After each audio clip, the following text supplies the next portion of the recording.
नाम है करमचट बांध। ये जो आपकी व्यवस्था परियोजना है जो आज़ादी के बाद से बनाई जा रही थी, तो अभी करमचट गांव है पास में, इसकी वजह से इसको करमचट बांध बोलते हैं। और ये रास्ता है, ये रास्ता जो जाता है ये गुप्ता धाम की तरफ जाता है। इसके अंदर जो है 15-20 किलोमीटर अंदर जाएंगे तो एक गुप्ता धाम है, जिसके बारे में कहा जाता है कि जो भस्मासुर की जो कहानी है उसके बारे में हम लोग जानते हैं कि भस्मासुर को जब वरदान मिल गया, उसके बाद वो भगवान शिव को भी दौड़ाने लगा भस्म करने के लिए, तब भगवान शिव जो है गुफाओं कंदराओं की तरफ पहाड़ों में गुफा और कंदरा बनाते हुए इधर से उधर निकल रहे थे। तो वो जो जगह है गुप्ता धाम, उसमें जब अंदर हम लोग पहाड़ के अंदर गुफा में जाते हैं तो उसमें कई सारी गुफाएं और भी हैं। और उसके बाद एक जगह अंतिम में एक जगह से खाली जहाँ पे उड़ जाते हैं वो निकल के पहाड़ फोड़ के, तो वहाँ पे वो शिवलिंग बनाया गया है। शिवलिंग के पास लोग पहुँचते हैं और उसके बाद वहाँ से पानी चढ़ा के बाहर निकलते हैं। तो वो आजकल काफ़ी ट्रेंड में लोग जाते हैं वहाँ पे, पहले काफ़ी सुविधाएँ नहीं थी। और इसी उदाहरण को आप देखिएगा, जब भस्मासुर है जो यहाँ से निकलते हैं भगवान शिव और मोहनिया की तरफ जाते हैं।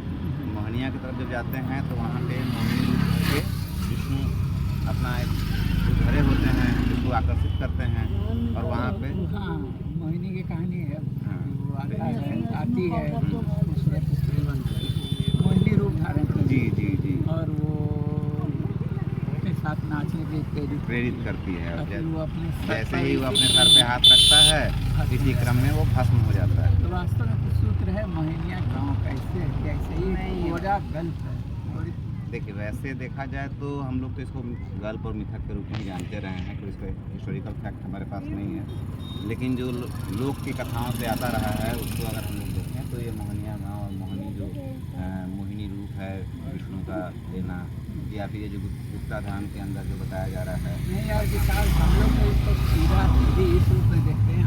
अनार्य संघर्ष के बीच ढेरों जो हजारों वर्ष तक चला, उसमें इस तरह का, यानी उसको यहाँ आकर इस इलाके में आकर खास करके ये आदिवासी घर से जो आर्यों का संघर्ष था उसी का एक कथा है। क्योंकि ना सही बात आप बोल रहे हैं, ये बाद का डोमिनेटेड कल्चर का जो मैंने वही हम बताने वाले थे कि पहले के जो नैरेटिव रहे हैं उसको बाद में आके जो भी आर्य आए तो यहाँ पर उन्होंने अपना नैरेटिव बनाया। जैसे इधर दूर में एक मुंडेश्वरी मंदिर है, तो वो मंदिर पहले किस रूप में था, वहाँ पे बुद्धिज्म के बहुत सारे प्रमाण हम लोग को दिखाई देते हैं, बहुत सारे भग्नावशेष शिलालेख हम लोग को मिलते हैं, पाली में लिखित मिलते हैं। लेकिन बाद में जैसा कि समझ में आया कि वो चंड मुंड की कहानियों से जोड़ दिया गया। मुंडेश्वरी शक्तिपीठ है, जैसे राजरप्पा में है, चाहे बंगाल में। हाँ, वो 7 देवियों में से एक है वही है, हाँ एक है। और वो सबसे प्राचीनतम मंदिर है। पार्वती का टुकड़ा जहाँ जहाँ गिरा है तो वहाँ एक खंड बना है, शायद वो वही है। उसी का 7 बहनें जो मानी जाती हैं। तो यहाँ पर लेकिन जो आदिवासी समुदाय के गाँव मान लीजिए इस इलाके में जैसे एक ज़माने में यहाँ भितरी बांध के आसपास, करमचट के आसपास और अधौरा के अंदर तो कई सारे आदिवासी गाँव थे। लेकिन अब वो गाँव धीरे धीरे संस्कृताइज होने लगे हैं। जो आदिवासी जो अपनी भाषाएँ भी भूल रहे हैं, लुप्त हो रही हैं, और एक डोमिनेटेड कल्चर जो है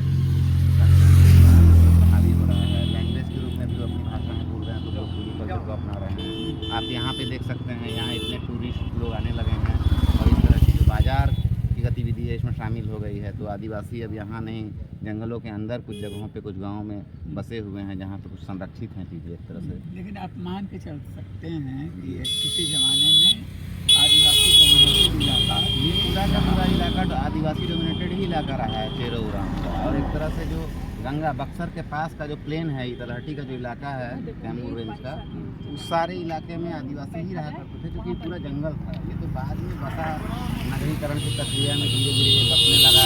बसने की वजह से आदिवासियों को थोड़ा पीछे की तरफ मूव होना पड़ा।